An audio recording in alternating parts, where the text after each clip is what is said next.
Welcome to the DOGE Diaries, diving deep into government efficiency. Today we're tackling a big one, the impact of government regulations on the use of Dogecoin in humanitarian aid.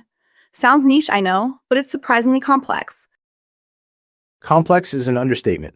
We're talking about crypto, government regulations, and helping people in need all rolled into one.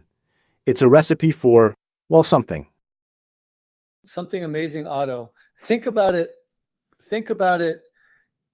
Instantaneous, borderless transactions, cutting out corrupt intermediaries, getting aid directly to the people who need it most. It's the future of humanitarianism. Okay, hold on a second. While the idea of using crypto like Dogecoin for aid sounds great in theory, the reality is a lot messier, especially when governments get involved with their regulations. Right, because different countries have totally different rules about crypto. What's legal in El Salvador might get you thrown in jail somewhere else. But that's where visionary leadership comes in. Imagine governments embracing Dogecoin, streamlining regulations, and creating a global standard for crypto-based aid. It would revolutionize everything. I think that's a bit of a pipe dream, honestly. Look at the US. We already have established systems for providing aid, agencies like USAID with established protocols and oversight. They may not be perfect, but at least they're accountable. Accountable, to a point. But how much of that money actually gets to the people who need it? You hear stories about layers of bureaucracy and overhead eating up a huge chunk of the funds. Exactly. Dogecoin could bypass all that, like direct donations, transparent blockchain records, no more skimming off the top. But what about volatility? Dogecoin's price can swing wildly. How can you rely on it to provide consistent aid? Imagine promising someone food aid worth $100 today, and tomorrow it's only worth $50. Yeah, that's a real problem.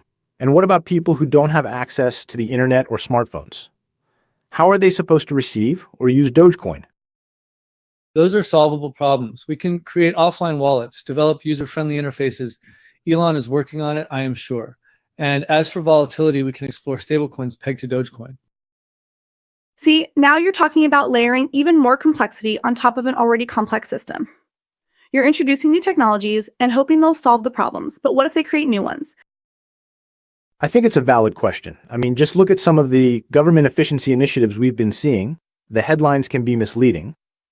Are they really saving money? Or are they just shifting costs around or making cuts that hurt vulnerable people? But even a flawed attempt at efficiency shows a desire for revolutionary solutions. Think about the potential.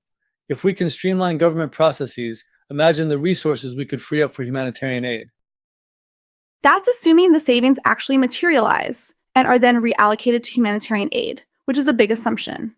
I saw something about how a recent initiative actually increased government spending. So much for efficiency.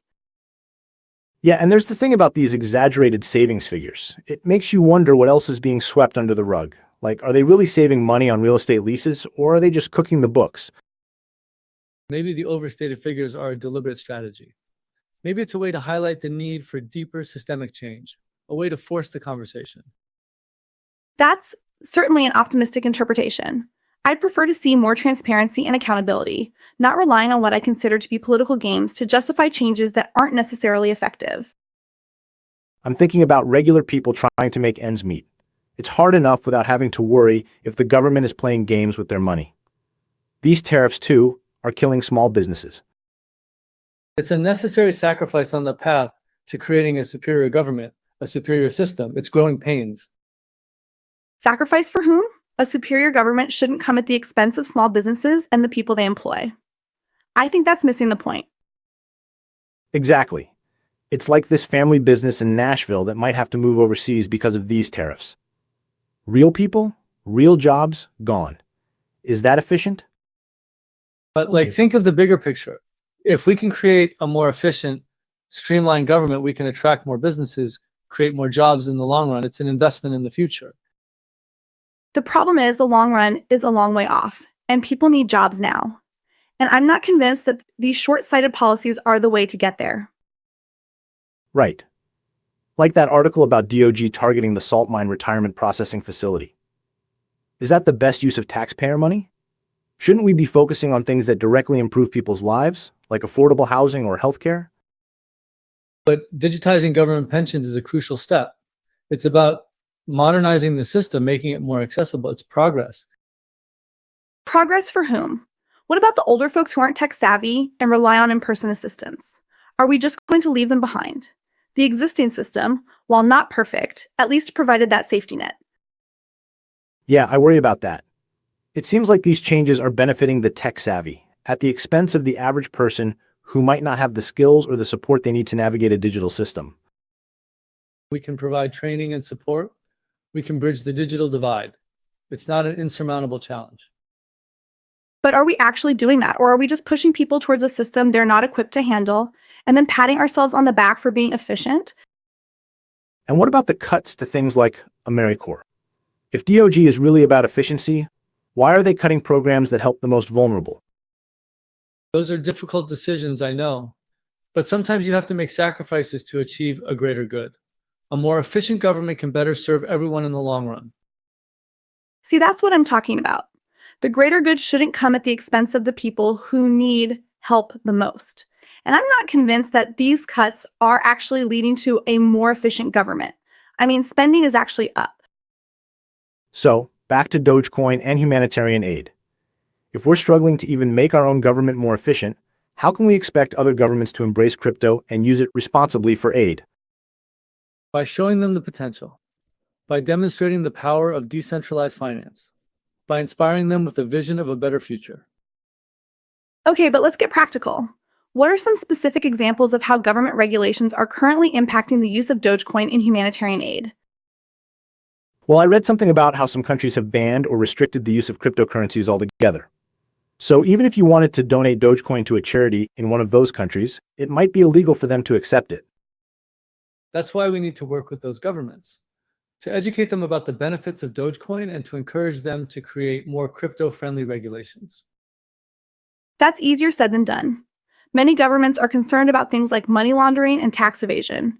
They see crypto as a threat to their financial control. And they're not wrong. Crypto can be used for illicit activities. That's a valid concern. But the blockchain is transparent. Every transaction is recorded. It's actually more difficult to use Dogecoin for illegal activities than it is to use cash. That's debatable. While the blockchain is transparent, it's also pseudonymous. It can be difficult to trace transactions back to specific individuals or organizations. Plus, there's the issue of scams and fraud. People are already losing money to fake crypto projects and phishing schemes. Imagine someone setting up a fake Dogecoin charity and stealing donations meant for disaster relief. That's why we need to educate people about crypto security and to promote responsible investing. We need to create a culture of trust and transparency. And who's going to pay for all this education and security? It sounds like you're proposing a whole new industry of crypto-related services, which adds even more complexity and cost to the equation. Yeah, it's kind of a chicken and egg problem. You need regulations to protect people from scams, but those regulations can also stifle innovation and make it harder to use crypto for legitimate purposes. But the potential rewards are so great. Imagine a world where aid can be delivered instantly and directly to those in need, without the need for intermediaries or corrupt governments. I understand the appeal of that vision, but I think it's important to be realistic about the challenges and risks involved. We need to proceed cautiously and thoughtfully, not rush into anything without fully understanding the potential consequences. So, what kind of regulations would be helpful in promoting the responsible use of Dogecoin for humanitarian aid? Well, for starters, we need clear guidelines on things like KYC Know Your Customer and AML anti-money laundering. Charities that accept Dogecoin should be required to verify the identities of their donors and to report any suspicious activity. That makes sense. But how do you balance that with the privacy concerns of donors? Some people might not want to reveal their identities when they're making a donation. We can explore privacy-enhancing technologies.